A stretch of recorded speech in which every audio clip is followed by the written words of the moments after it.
Good morning sir. Good morning all of you. Good morning. मेरा नाम मानसी है, मैं भोपाल से हूँ और मैं रूटसेट संस्था में असिस्टेंट बुक कीपर का प्रशिक्षण लेने आई हूँ और आज मेरा यहाँ 11वां दिन है। जैसे डेली रूटीन के हिसाब से हम डेली 9:30 बजे यहाँ प्रार्थना करने आते हैं। प्रार्थना करने के बाद हम सभी अपने अपने क्लासेस में जाते हैं। सो कल भी हमने यही किया। क्लासेस में जाके हमने सबसे पहले एक छोटा सा रिवीजन किया फर्स्ट सेशन में और उसके बाद फिर हमने टैली के बारे में पढ़ा। टैली में हमने कंपनी कैसे क्रिएट करते हैं ये पढ़ा था। तो उसमें जब कंपनी क्रिएट करते हैं तो कुछ डिटेल्स इन्फॉर्मेशन हमें वहाँ पे देनी पड़ती है। तो वो डिटेल्स जो है वो क्या देनी पड़ती है वो मैं आपको बताऊंगी कि पहला होता है डायरेक्टरी। डायरेक्टरी मतलब होता है कि हम कोई भी डेटा, जो भी डेटा हम सेव करते हैं और वो डेटा जो जहाँ पे जाके सेव होता है उसका जो एड्रेस होता है वो डायरेक्टरी में आता है। सेकेंड होता है नेम, जो भी हम अपनी कंपनी का नेम रखते हैं वो नेम के अंदर आता है। फिर होता है mailing name. Mailing name means जो कंपनी का ओनर होता है तो उसका नेम आता है वहाँ पे। फिर आता है एड्रेस, जहाँ पे कंपनी हमने शुरू की है, जहाँ पे कंपनी हमारी स्थित है तो वहाँ का एड्रेस वहाँ पे हम मेंशन करते हैं। फिर आता है कंट्री। अब कंट्री जो होता है, जिस देश से जो कंपनी होती है वो संबंधित होती है, उस देश का वहाँ पे, उस कंट्री का वहाँ पे नाम आता है, क्योंकि हर कंट्री का जो करेंसी सिंबल होता है वो अलग अलग होता है, इसलिए वहाँ पे ये भी मेंशन करना जरूरी है।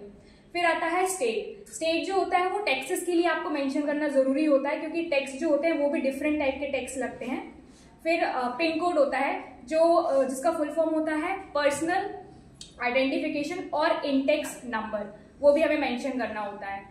पिन के बाद आता है हमारा टेलीफोन नंबर। टेलीफोन नंबर जो होता है, जो कंपनी का टेलीफोन नंबर होता है वो हमें वहाँ मेंशन करना होता है। फिर मोबाइल नंबर भी सेम, वो कंपनी का जो मोबाइल नंबर होता है वहाँ हमें मेंशन करना होता है। फिर आता है ईमेल एड्रेस, जो कि कंपनी का जो ईमेल एड्रेस होता है वो हमें वहाँ मेंशन करना होता है। फिर होता है financial year from. Financial year मतलब होता है जो फाइनेंशियल ईयर हमारे इंडिया में जो चलता है वो होता है 1 अप्रैल से 31 मार्च तक होता है। यहाँ पे जो फाइनेंशियल ईयर होता है वो जहाँ पे स्टार्ट होता है, कंपनी हम जहाँ से मतलब स्टार्ट करते हैं वहाँ पे स्टार्टिंग जो होती है वहाँ पे हम फाइनेंशियल ईयर का मेंशन करते हैं। फिर होता है एक बुक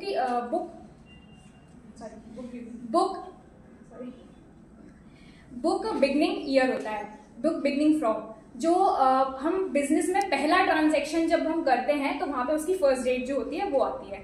फिर उसके बाद आता है टैली वॉल्ट पासवर्ड। इस पासवर्ड से हम कंपनी में जो कंपनी लिस्ट मतलब सिलेक्ट कंपनी होती है, सिलेक्टेड कंपनी, उसमें कंपनी का नाम उससे शो नहीं होता है। एक होता है सिक्योरिटी कंट्रोल पासवर्ड, इससे हम मल्टीपल यूजर्स का अकाउंट क्रिएट कर सकते हैं।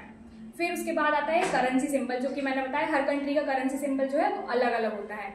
फिर एक हमने पैन कार्ड के बारे में भी सीखा, जिसका फुल फॉर्म होता है परमानेंट अकाउंट नंबर। अब यहाँ पे जो एक बहुत अच्छी चीज़ हमने सीखी है, ये किसी को भी नहीं पता होगा, कि जो पैन कार्ड होता है वो एक ऐसा डॉक्यूमेंट है, अगर कोई मैरिड वुमेन होती है तो उसमें उसके हस्बैंड का नाम नहीं आता, उसमें फादर का ही नाम आता है हमेशा, या वो अनमैरिड हो या मैरिड हो। मैरिड होने मतलब मैरिज होने के बाद भी उसमें फादर का नाम ही आता है, हस्बैंड का नाम नहीं आता। तो ये एक बहुत अच्छी फैक्ट की बात है, ये हमको कल ही पता चली थी। फिर उसके बाद हमने कुछ जीएसटी वगैरह जो टैक्सेस लगते हैं वो सीखा। अगर सेम स्टेट में अगर कंपनी है तो हम उसमें 2 तरह के टैक्स लगते हैं, एक होता है सीजीएसटी और एक होता है एसजीएसटी। फिर अगर अदर स्टेट से रिलेटेड है कंपनी तो उसमें एक टैक्स होता है आईजीएसटी। और जो यूनियन टेरिटरी स्टेट होती हैं हमारी, जो कि 8 होती हैं, उसमें से सिर्फ 5 ही जो स्टेट हैं उनपे यूटी जीएसटी करके टैक्स होता है, वो लगता है। फिर उसके बाद हमने कुछ ग्रुप लेजर्स और बाउचर पोस्टिंग के बारे में सीखा। इसमें ये होता है, अगर आपको बाउचर पोस्टिंग पता होती है तो ये बहुत अच्छा फैक्ट है कि आप ट्रायल जो बैलेंस शीट होती है हमारी वो अपने आप बन जाती है टैली में। ट्रायल बैलेंस शीट एक प्रकार की लिस्ट होती है, ट्रायल बैलेंस शीट, जिसमें वो ऑटोमेटिकली ही बन जाती है अगर बाउचर पोस्टिंग हमें पता होता है। और उसमें हम डेली या वीकली या फिर मंथली, 3 मंथ, 6 मंथ और ईयरली, हम इस प्रकार से उसमें बैलेंस शीट हमारी बना सकते हैं। और ट्रायल बैलेंस शीट होती है, और ये एक बस नॉर्मल प्रॉफिट एंड लॉस का आइडिया लगाने के लिए बनाई जाती है कि बिजनेस में हमारा कितना क्या प्रॉफिट हो रहा है, कितना लॉस हो रहा है, सिर्फ उसका आइडिया लगाने के लिए बनाई जाती है। फिर उसके बाद हमने ग्रॉस प्रॉफिट और नेट प्रॉफिट के बारे में भी जाना।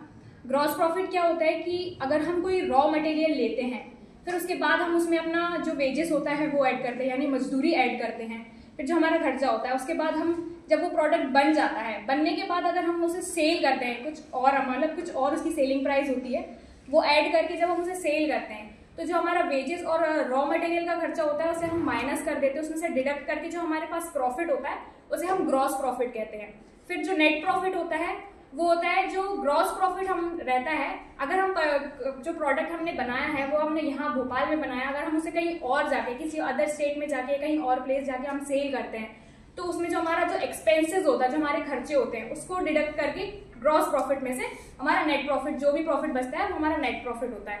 फॉर एग्जाम्पल, जैसे अगर हमने रॉ मटेरियल लिया, वो हमारा 500 का आया, अब उसमें हमने हमारा जो लेबर है, जो वेजेस है, हमने वो ऐड किया, जो हमारी मजदूरी है, समथिंग 1000 का अगर आता है, तो 1500 हमारा खर्चा हो जाता है प्रोडक्ट बनने में। अब उसका जो सेलिंग प्राइस है हम 10,000 रखते हैं, तो 10,000 जो है, अगर उसमें से हम 1,500 अगर हम डिडक्ट करते हैं जो हमारा रॉ मटेरियल और उसका वेजेस का जो खर्चा होता है, तो हमारे पास 8,500 जो हमारा प्रॉफिट बचता है वो हमारा ग्रॉस प्रॉफिट होता है।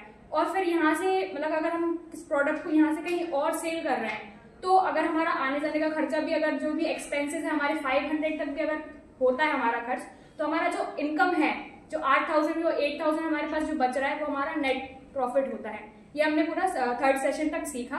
फिर 4th सेशन में हमें रिस्पेक्टेड डायरेक्टर सर ने कुछ मोटिवेशनल स्पीच दी थी। स्पीच के बाद हमें सर ने हमारे देश की जो राष्ट्रपति हैं द्रौपदी मुर्मू जी, उनके बारे में बातें बताई थी। जैसे उन्होंने 4 पॉइंट बताए थे कि वो देश की पहली आदिवासी महिला थी जो राष्ट्रपति हैं, मतलब हैं, और दूसरा कि वो दूसरी देश की राष्ट्रपति महिला हैं। तीसरा उन्होंने ये बताया था कि वो अपने देश के जो स्वतंत्र होने के बाद की जो जनरेशन है उस जनरेशन की वो राष्ट्रपति महिला हैं। और लास्ट उन्होंने ये बताया था कि वो सबसे कम उम्र की राष्ट्रपति महिला है। Thank you.